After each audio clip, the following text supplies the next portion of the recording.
Hi hello সবাইকে। তো আমি অনেক দিন পরে একটা ছোট্টখাট্ট মিনি ব্লগ নিয়ে চলে এসেছি। আমার গলার আওয়াজ শুনে তোমরা বুঝতেই পারছো, আসলে অনেক দিন ধরে ভয়েস দেবো দেবো করে আর হচ্ছেই না, কারণ এতটাই গলা বসেছিল। তো আজকে কি বলো তো, আজকের হলো ফাদার্স ডে। আমি মাদার্স ডের সময় একটা কথা বলেছিলাম, মাদার্স ডে বা ফাদার্স ডে বলে কিছু হয় না, বাবা মা সবসময় স্পেশাল, কিন্তু এই দিনটা একটু স্পেশাল করে তোলার জন্য এই একটুখানি আমরা আয়োজন করেছি, আমরা 3 ভাই বোন।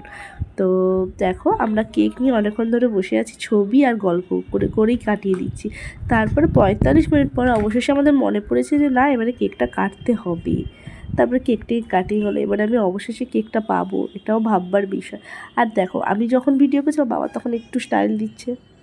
আর দেখো, আমাদের মতো মধ্যবিত্ত ফ্যামিলিতে ছেলেমেয়েরা যখন বড় হয় তখন তাদের একটাই ইচ্ছে থাকে যে আমরা নিজেরা ইনকাম করব, করে বাবা মার জন্য কি ছোট্টখাটো কিছু একটা দেবো যাতে বাবা মারা খুশি হয়। আর আমরা ছোট্টখাটো কিছু দিয়ে বাবা মাদের যে খুশি করতে পেরেছি, এটাই আমাদের কাছে অনেক।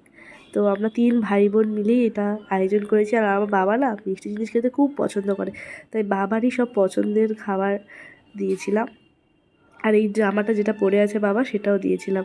আর লাস্টে একটা কথা বলি, ভালো লাগলে কিন্তু লাইক করে যেও।